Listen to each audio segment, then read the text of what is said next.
ব্রিটিশরা এদেশে আসার আগে লেখাপড়া করার উদ্দেশ্য কিন্তু চাকরি করা ছিল না।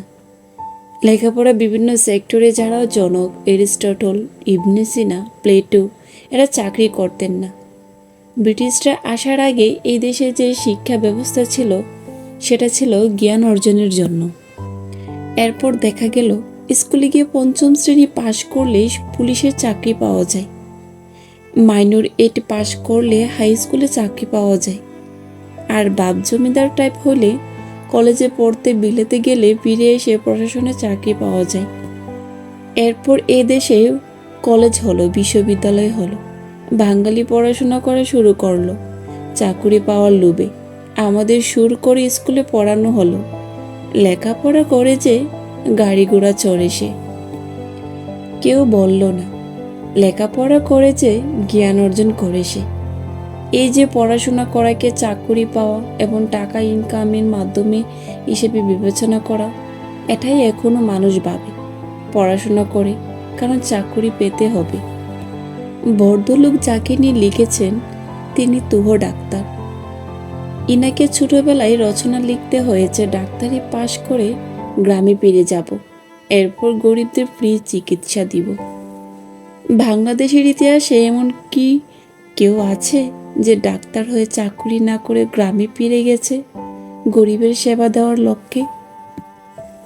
সেটা প্র্যাকটিক্যালও না অবশ্য। গ্রামে ফিরে গিয়ে সে নিজে খাবে কি? রাফসান্দা ছোট ভাই, সে তার নিজ যোগ্যতায় মা বাবাকে অড়ি কিনে দিয়েছে, সেটা নিয়ে জেলাস হবার কিছু নেই। এমন ভাবার কারণ নেই যে আমি তো মেডিকেলে চান্স পাইছিলাম, আমি ওর চেয়ে ভালো স্টুডেন্ট, আমি বেশি টাকা কামাবো।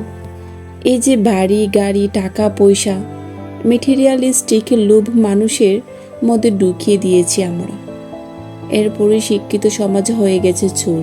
এই দেশের সবচেয়ে বড় চোর কারা? সবচেয়ে শিক্ষিতরা।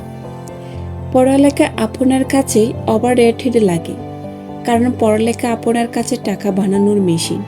সেটা বাবা বন্ধ করেন, তাহলে আর ওভার রেটেড লাগবে না।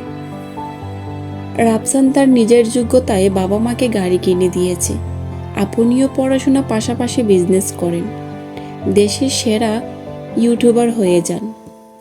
22-23 বছর বয়সে নিজের কোম্পানির ইলেকট্রোলাইট ড্রিঙ্কস বের করার মতো এবিলিটি অর্জন করেন, 4 মিলিয়ন ফলোয়ার বানান, তখন আপনার আর পড়ালেখাও ওভার রেটেড লাগবে না।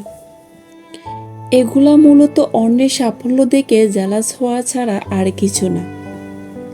কেউ সফল হলে আমরা তাকে নিজের সাথে কল্পনা করি, ওর আছে আমার নাই কেন? এই রিয়ালাইজেশনের কারণে সাকিব আল হাসান সবার চোখে খারাপ। সাকিবকে দিয়ে কেন লোকে কোটি টাকা খরচ করে শোরুম উদ্বোধন করাবে, আর আমি 20,000 টাকা একটা চাকরি পাই না? তাই সাকিব খারাপ, তার নাম শোরুম আর হাসান। তবে আমি আকাইম না, আমি অনেক ভালো।